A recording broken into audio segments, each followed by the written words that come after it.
bersyukur menjadi umat-umat pilihan-Mu Tuhan. Saat ini kami mau bersama-sama, kami mau bersepakat untuk memuji Engkau, satu-satunya Raja kami, satu-satunya Allah kami. Terpujilah nama-Mu Tuhan. Dalam dan demi nama Tuhan Yesus, kami siap memuji nama Tuhan. Bersama-sama katakan amin. Tepuk tangan buat Tuhan kita. Tuhan kita sudah mati untuk menebus setiap kita. Amin. Katakan Allah sudah siap. Allah sudah siap.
luar biasa dalam hidup kami.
Saat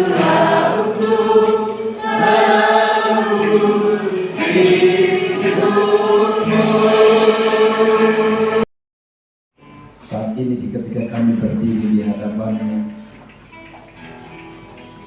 itu semua adalah hasil karya-Mu yang begitu besar dalam hidup kami. Kami tahu kami boleh layak berdiri di hadapan-Mu ya Bapa, dan memanggil Engkau sebagai Tuhan dan Raja kami.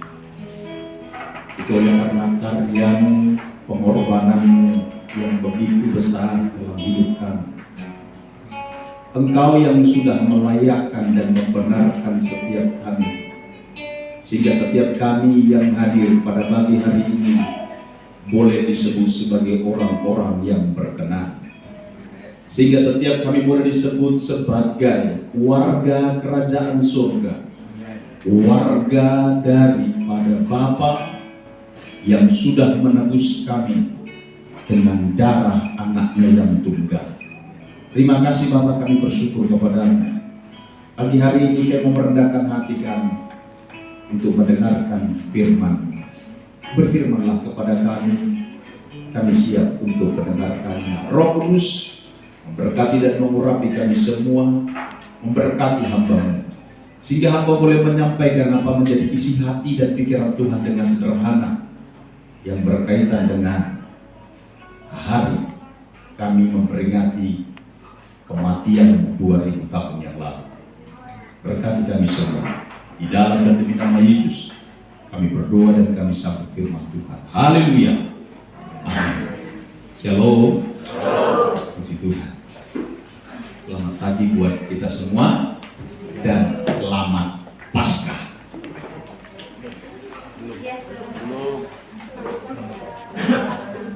Shalom. Selamat Paskah. Oh, enggak semua bilang selamat Paskah. Shalom. Selamat Paskah. Orang bilang Paskah itu hari apa? Hari Minggu. Benar enggak itu? Kita lihat enggak? Terus ini kita bilang hari apa? Jumat Agung. Paskahnya kapan? Minggu. Kok bisa? Pernah enggak merenungkan kenapa disebut hari Minggu Paskah? Sebenarnya Paskah itu disebut pada hari apa? Saat ini. Oleh karena itu sekali lagi memang saya tidak menyebut, saya masih mengatakan karena udah kebiasaan pada umumnya orang bilang apa? Jumat Agung. Pan sebenarnya Paskah. Coba kita lihat. Apa yang saya katakan ini benar atau tidak? Jadi supaya kita ke depannya tidak ikut-ikutan, tapi kita punya pemahaman yang benar. Kapan disebut Paskah itu? Coba pertama kali Paskah diadakan di mana? Pertama kali Paskah dilakukan di mana? Di Mesir. Keluaran pasal yang ke-12. Coba buka Keluaran pasal 12. Keluaran pasal yang ke-12 ayatnya yang kedua. Keluaran pasal 12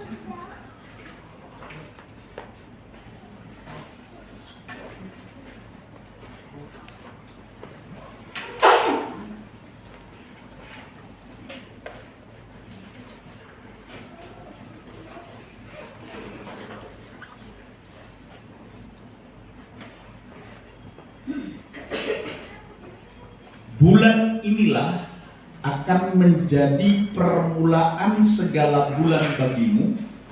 Ini akan menjadi bulan pertama bagimu tiap tahun.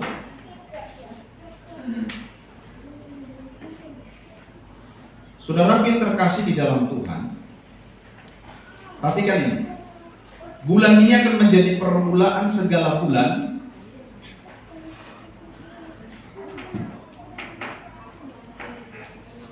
Itu akan menjadi bulan pertama bagimu.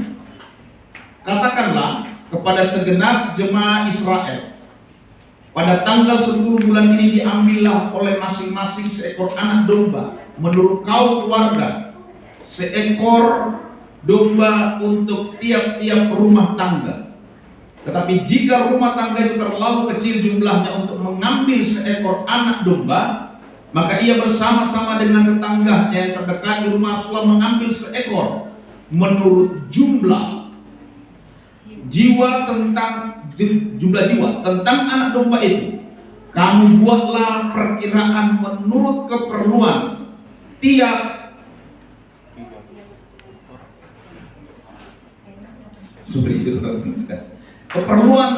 tiap-tiap orang. Saudara yang terkasih di dalam Tuhan,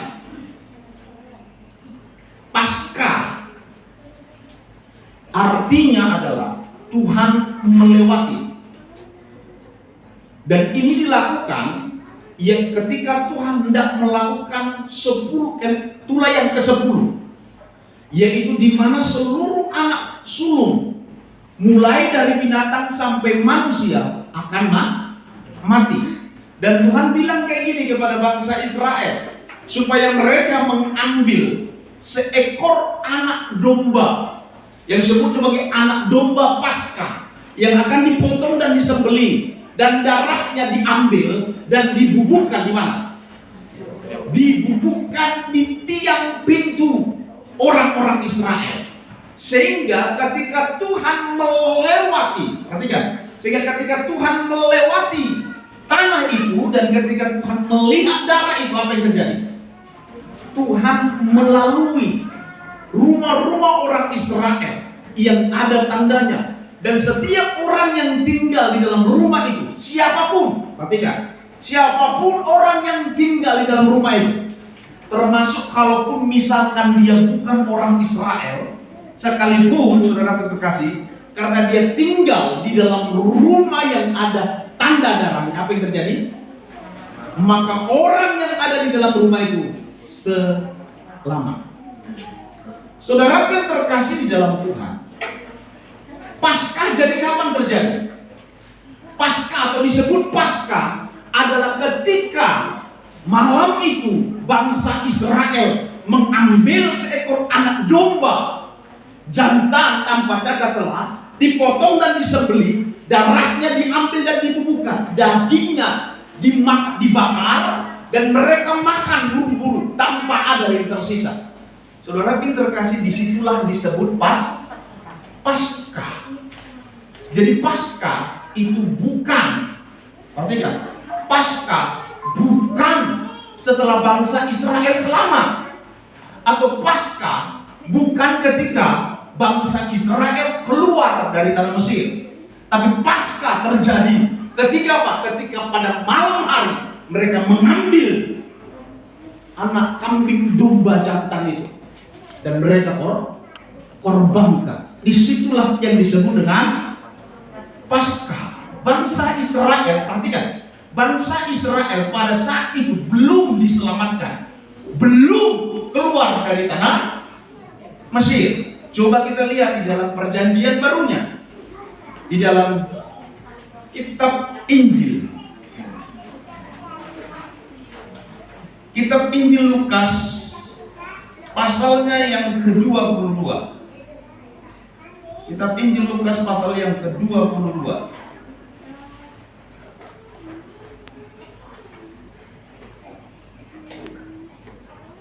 Mulai ayat yang ke-14.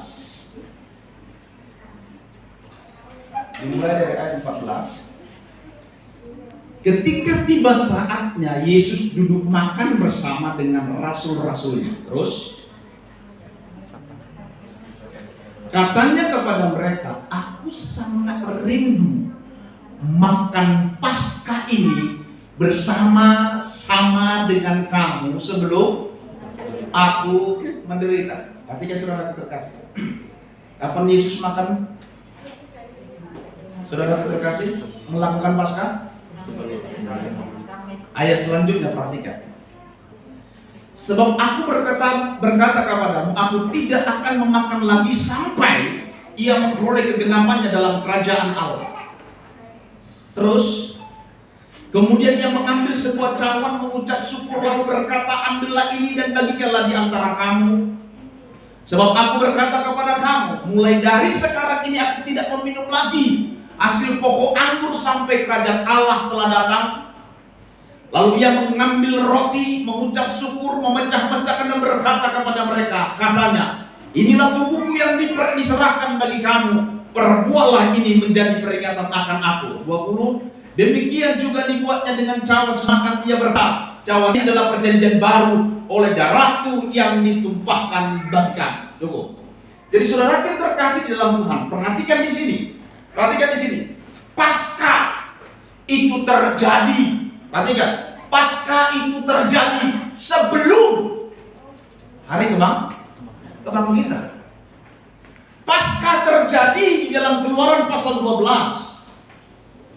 Itu sebelum Allah melewati rumah-rumah orang Israel. Belum terjadi kematian. Sebelum terjadi kematian, saudara yang terkasih di dalam Tuhan, mereka sudah melakukan pasca.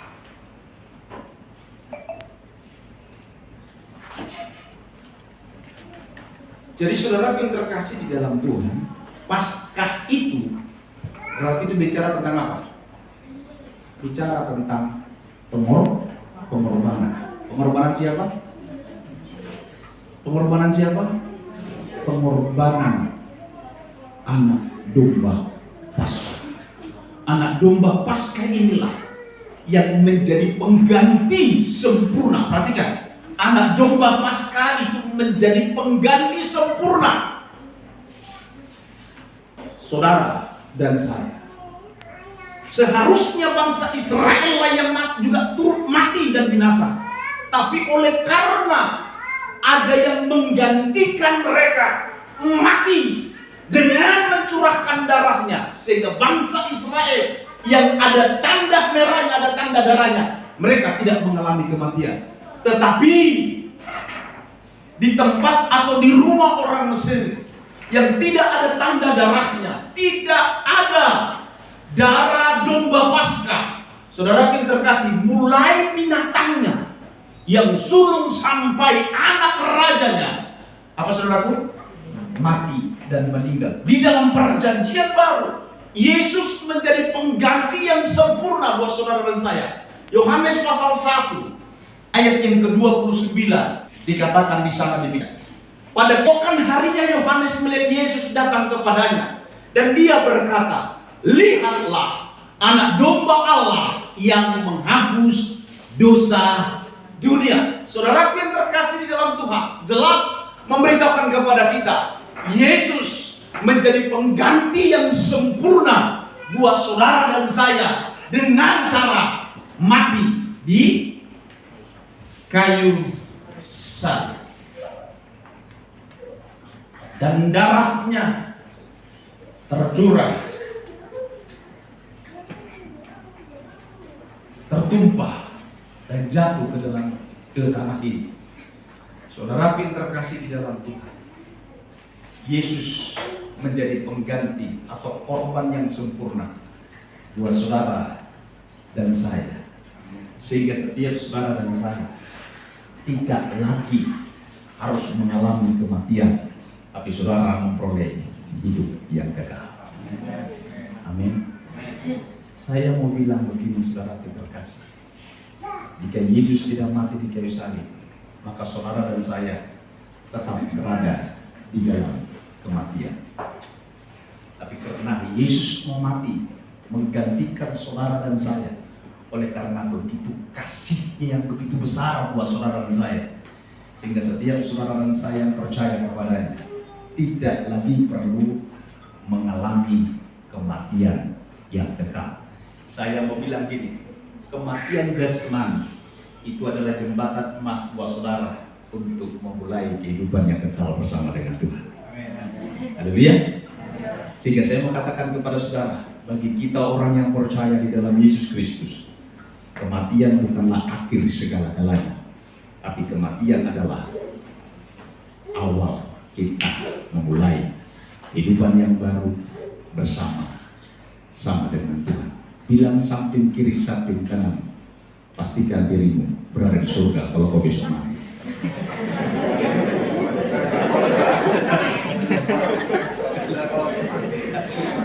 Haleluya. Pastikan. Udah pasti belum? Sudah. Amin. Pastikan saudara yang terkasih dalam Tuhan. Entah kapanpun kematian menjemput dan menghampiri kita, entah bagaimana cara matinya pun saudara yang terkasih, pastikan bahwa saudara dan saya akan berada dalam kehidupan yang kekal bersama dengan Bapa kita di surga. Jadi saudara yang terkasih dalam Tuhan, saya mau bilang arti Paskah yaitu Tuhan melewati di dalam perjanjian lama.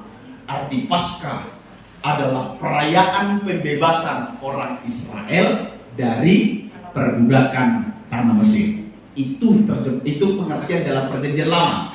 Jadi kalau bangsa Israel merayakan Paskah, saya mau bilang kepada saudara dan saya, itu adalah mereka merayakan di mana mereka dibebaskan, dilepaskan dari penjajahan orang Mesir. Sedangkan Paskah menurut perjanjian baru itu berbicara tentang apa? Berbicara tentang kuasa kasih Tuhan. Sekali lagi, itu berbicara tentang kuasa kasih Tuhan yang melepaskan umatnya dari maut.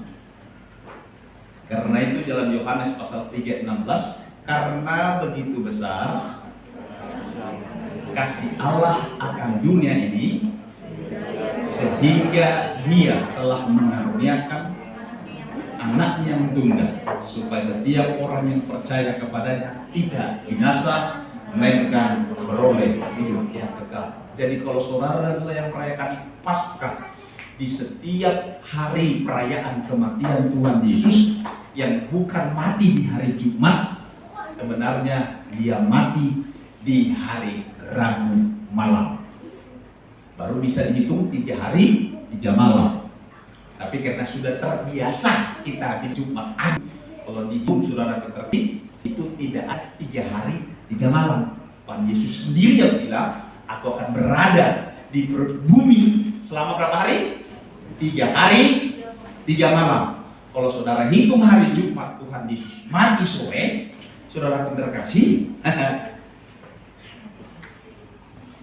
hari Minggu tidak atau belum 3 hari 3 malam. Dia Jumat mati, kita anggap dia 1 hari. Besok dia ke hari malam, saudara yang terkasih di dalam Tuhan. Jumat besoknya ke Sabtu toh?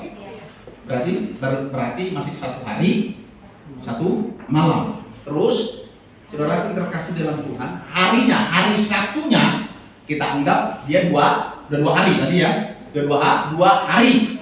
Saudara yang terkasih, itu Sabtunya, sorenya itu udah masuk ke malam. Itu mereka orang Israel memulai jam 6 pagi atau jam 6 sore dimulai 1 hari 1 malamnya.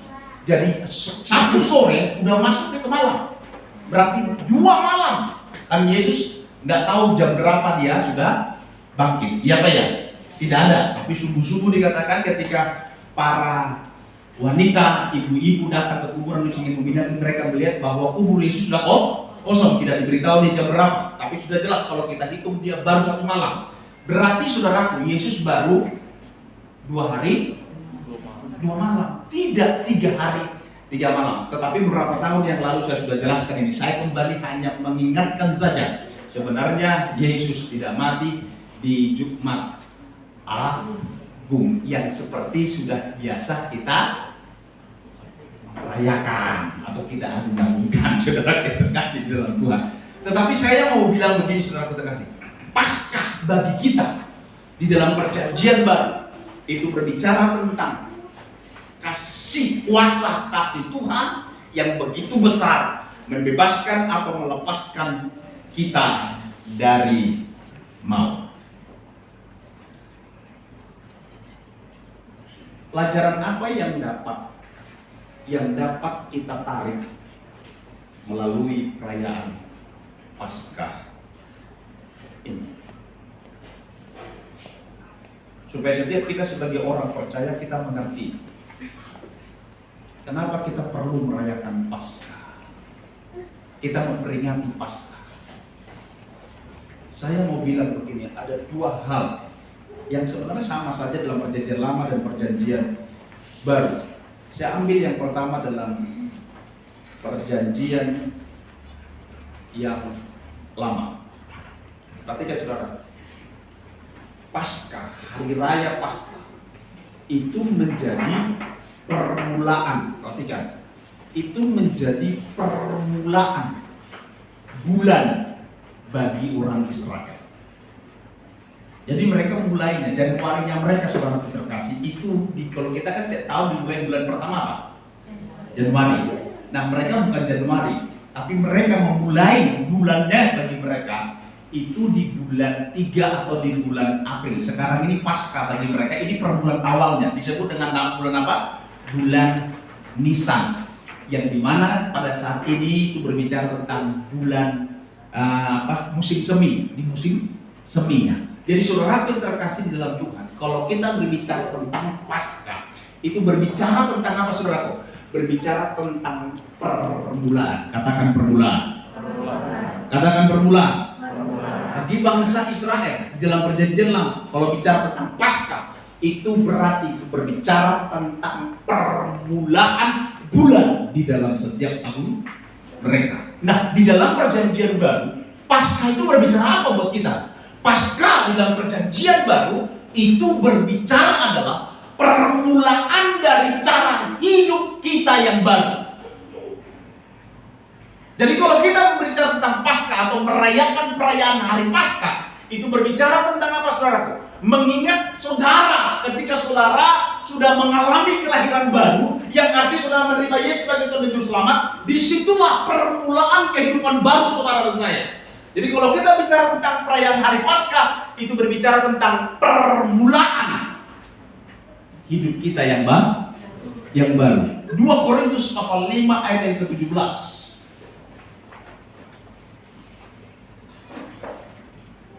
2 Korintus pasal 5 17, sama-sama kita baca 3-2 ya.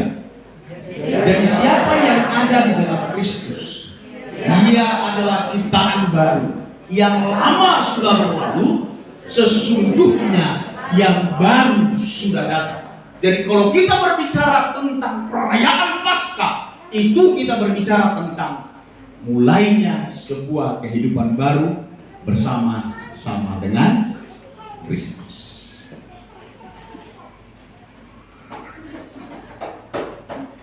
Jadi mari kita jadikan momen setiap hari perayaan Paskah adalah untuk membawa saudara mengingat pertama kali saudara dan saya mengalami yang disebut dengan kelahiran baru, yang dimana saudara menerima Yesus sebagai Tuhan dan Juru Selamat secara pribadi dalam hidup saudara dan saya. Kapan itu? Saya punya pengalaman kelahiran baru. Saya lahir di tengah-tengah keluarga orang Kristen. Bapakku, bapaknya bapakku, bapaknya bapak kakekku, semuanya adalah orang percaya, pemberita Injil, pendeta, dan keluarga aku banyak yang jadi pendeta. Yang sudah mulai tua saya jadi kaget ketika saya pulang ke Predi Pelayanan ke Pekanbaru. Saya dengar entah sejak kapan adik bapakku yang paling bungsu itu jadi pendeta. Aku bilang, kapan kau jadi pendeta? Udah. Maksudnya apa saudara terkasih? Ketika saya kaget, saya pikir nggak ada panggilannya untuk ke situ. Saya tahu dia seorang petani, tapi itulah caranya Tuhan. Mungkin karena dia berada di hampir di pinggir neraka, dekat hutan sana saudaraku, sendirian. Jadi dia menyerahkan hidupnya sungguh-sungguh dengan Tuhan. Suami istri berdoa kepada Tuhan. Tuhan lindungi, Tuhan jagai. Mereka mulai membangun sebuah mesbah di hadapan Tuhan. Mulai dari situ ada orang jauh dengar. Ada orang di sana memuji menyembah Tuhan. Dan saudara terkasih, mereka datang bergabung dengan pemuda kami ini. Dan mereka bentuk sebuah persekutuan yang baru. Sehingga akhirnya lahirlah sebuah gereja di sana. Dan siapa pendetanya? Saya heran. Juga sekaligus kagum. Mereka berada di tengah-tengah hutan di sana, saudara. Ketika mereka mulai buka lahan perkebunan sawit, saudara terkasih, mereka akhirnya bisa. Yang artinya bagi saudara, Saya ini lahir dari keluarga nilainya begini. Tapi saya belum mengalami kelahiran baru. Sampai akhirnya tahun 1993 bulan 3 SMA semester terakhir, di situ mengalami kelahiran baru, menerima Yesus sebagai Tuhan dan Juru Selamat saya. Jadi kapan mulai saya memulai kehidupan baru bersama dengan Yesus? Tahun 93. Nah, coba saudara yang terkasih, kapan saudara dan saya mengalami yang disebut dengan kelahiran baru, menerima Yesus sebagai Tuhan dan Juru Selamat dalam hidupmu, dan kau mulai menjalani kehidupan yang baru bersama-sama dengan Dia. Jadi biarlah setiap perayaan Paskah ini itu menjadi sebuah pengingat bagi saudara dan saya. Apakah saudara dalam setiap tahun demi tahun engkau terus mau hidup sama seperti Yesus, berjalan bersama dengan Yesus. Jadi ketika saudara dan saya merayakan Paskah, itu artinya adalah di mana saudara dan saya diingatkan untuk kita memulai kehidupan bersama-sama dengan. Yang kedua, Paskah itu juga mengajarkan kepada kita, yaitu bagaimana kita hidup seperti Yesus. Tadi Paskah adalah permulaan buat saudara dan saya memulai hidup yang baru di dalam Yesus Tuhan. Yang kedua, Paskah mengajarkan saudara dan saya bagaimana hidup seperti Yesus. Ada lagu bilang gini, ku mau sepertimu Yesus, disempurnakan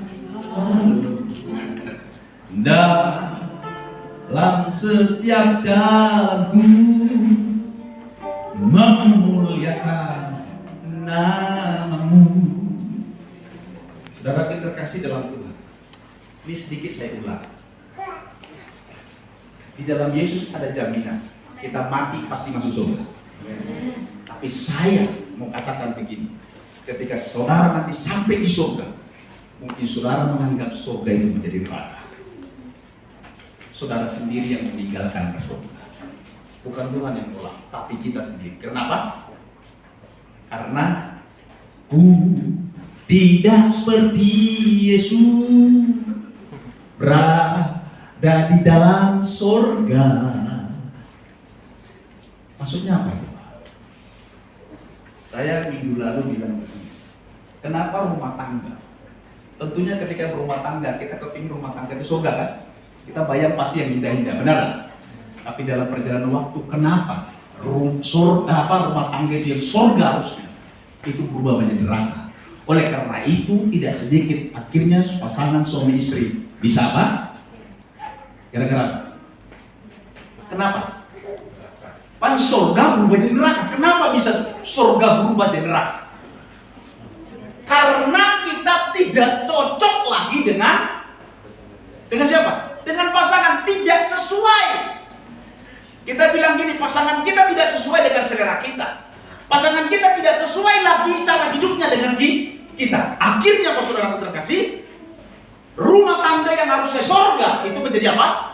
Berubah menjadi neraka. Saya mau bilang kan, bukankah Alkitab mengatakan Yesus itu mempelai atau suaminya, kepala rumah tangga, benar nggak? Gereja sebagai apa? Mempelai wanita atau sebagai istri. Percayalah, Yesus tidak akan pernah menceraikan saudara. Tapi saya khawatir saudara yang akan menceraikan Yesus. Kenapa saudara yang berkasih dalam Tuhan? Karena kita tidak hidup sesuai dengan hidupnya Yesus. Kenapa enggak cocok saudara berkasih? Karena kita merasa bahwa kita tidak cocok, tidak sesuai lagi dengan pasangan kita. Yesus itu pemilik surga. Oh, enggak ada amin? Tentu sebagai pemilik surga kita harus hidup dengan saudara tidak tempat saya belajar bagaimana menjalani kehidupan surga. Halo? Saudara gagal, saya mau katakan saudara mati pasti masuk surga. Amin? Tapi setelah saudara nanti di surga, saudara sendiri keluar dari surga. Karena kamu buat? Tuhan kita Tuhan yang gimana? Ya Tuhan yang suka melayani. Tokohnya kita ini sukanya apa? Sukanya dilayani. Yesus itu adalah orang yang murah hati. Sedangkan kita apa? Yesus itu adalah orang yang rendah hati. Kita nggak tahu apa yang kita sombongkan. Tapi sekarang itu sombong. Tuhan itu adalah Tuhan. Tuhan yang suka mengampuni. Kita nanti termasuk surga. Saudara bilang, aduh gak cocok gua di sini, gak cocok gua. Saudara sendiri yang minggat, yang keluar pergi dari surga. Pastikan saudara pun terkasih, kalau saudara dan saya selama masih hidup di dalam dunia, belajar hidup sesuai dengan, sama-sama kita naikkan pujian ini. Ku mau seperti-Mu Yesus, disempurnakan selalu dalam setiap jalanku, memuliakan nama Yesus. Itu suka berdoa. Pagi-pagi sekali dia berdoa. Malam-malam pun setelah dia pulang dari pelayanan, saudaraku, malam-malam pun dia naik ke atas bukit atau pergi ke tempat sendiri, dia berdoa. Coba tanya saudara, suka doa atau suka hidup? Yesus itu suka baca firman. Makanya ketika dicobai dia bilang ada tertulis. Ya Pak ya. Ketika ketemu dengan ahli Taurat orang Farisi, saudara tua-tua, Yesus selalu menjawab dengan apa? Dengan firman Tuhan, dengan Alkitab. Coba saya tanya saudara, saya suka baca Alkitab enggak? Entar lu masuk surga, saudara bilang enggak cocok dengan gua, dengan Tuhan Yesus. Kenapa? Yesus suka berdoa. Dia suka bergantung kepadanya. Dia suka share dengan Bapaknya. Karena itu Yesus pernah berkata, aku tidak dapat bisa berbuat apa-apa dari diriku. Karena apa yang aku berbuat? Karena aku sudah dahulu sudah melihat dari Bapa. Amin. Halo. Yesus itu adalah orang yang suka ibadah. Orang suka ibadah enggak? Amin cuma di depan. Saudara suka ibadah kagak? Atau kalau saudara ibadah, tunggu diingat-ingatkan dulu. Ibadah kalau ada masalah dulu. Ibadah ketika ada pergumulan dulu. Oh saudara terkasih, Yesus setiap hari bahkan dikatakan dia berada di haleluya. Entar lu masuk surga, Yesus ajak lu berdoa, Yesus ajak kau beribadah. Saudara terkasih bilang, aduh, saudara pernah enggak berpikir, saudara di surga ngapain? Pernah enggak berpikir? Hah? Saudara pernah enggak berpikir kalau nanti kita masuk surga, saudara ngapain? Senang-senang? Senang-senang itu apa? Senang-senangnya ngapain? Saya juga pernah berpikir, wah senang-senang nanti saya mandi. Mandi apa ya? Udah pokoknya macam-macam lah saudara terkasih. Pokoknya pikir yang enak-enak lah gitu saudara terkasih. Tapi Alkitab tidak ada catat bagian. Jadi ketika saudara di surga, saudara pernah pikir mau apa sih kita di surga?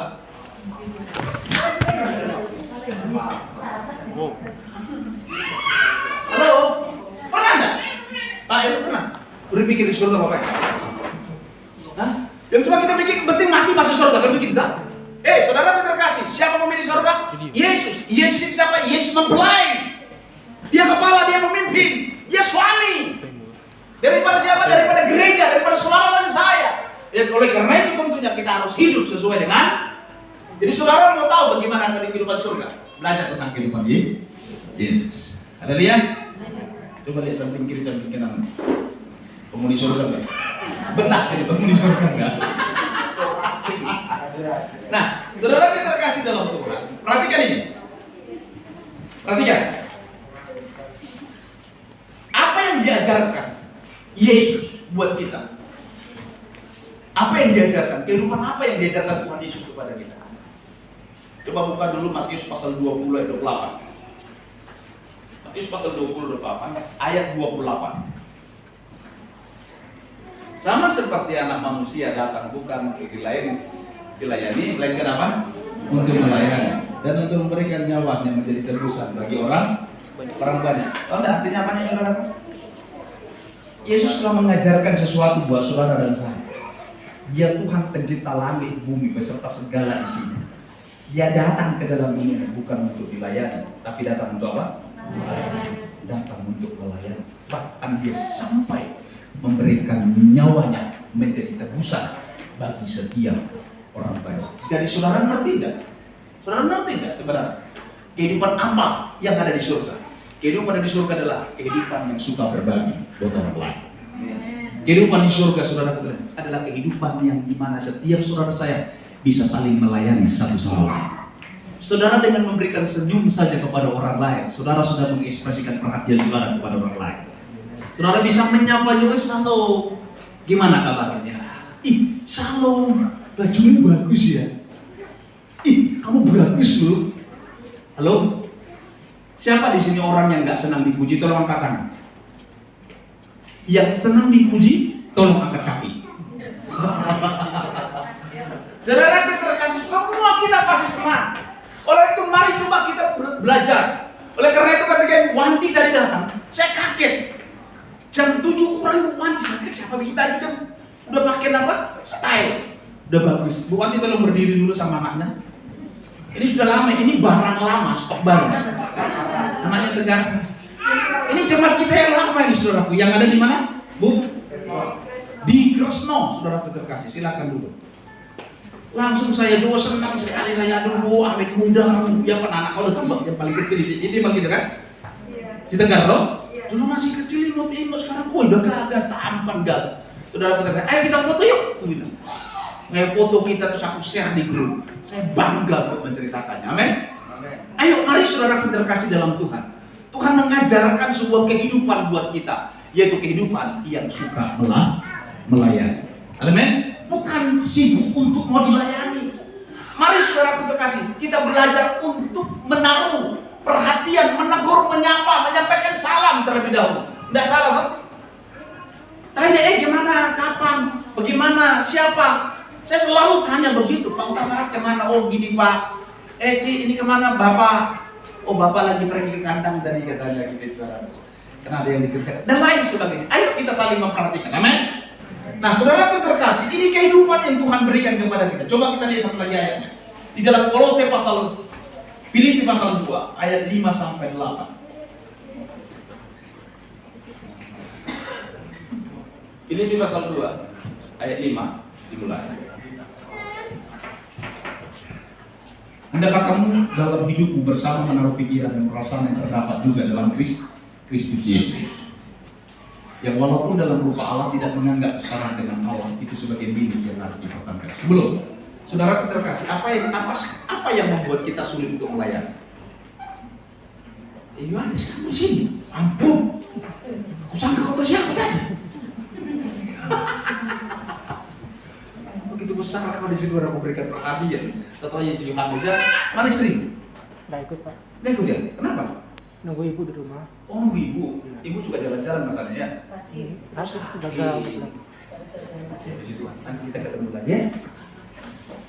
Saudara terkasih dalam Tuhan. Kenapa kita sulit untuk melayani orang lain atau memberikan sapa kepada orang lain? Kenapa? Karena kita menganggap diri kita lebih penting dari orang lain. Ya Pak ya? Ya Pak ya?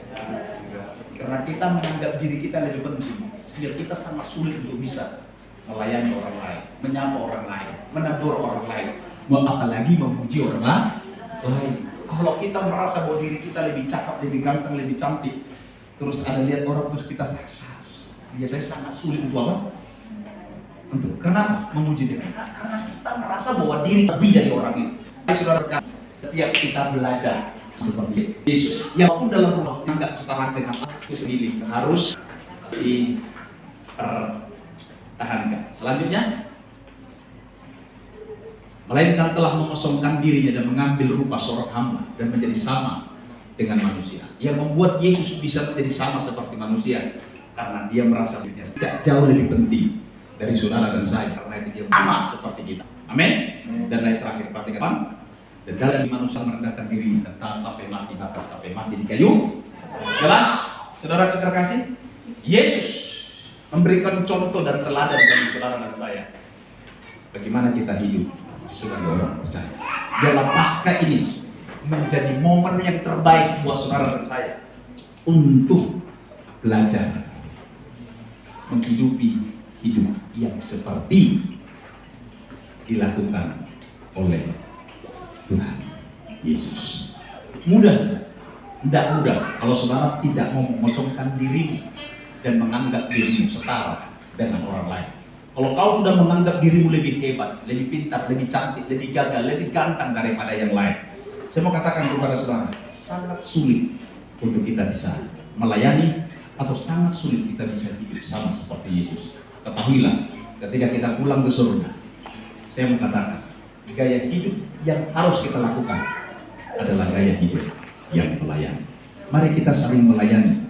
Berikanlah salam buat samping kiri, samping kanan. Minimal 2 orang lah kalau salam. Tuhan Yesus berkati. Coba mungkin jangan dulu salaman dulu. Jangan salaman. Gini, kalau salam dia, kau ucapkan kata-kata pujian buat orang itu. 2, 3 ya. Ganteng banget, Bang.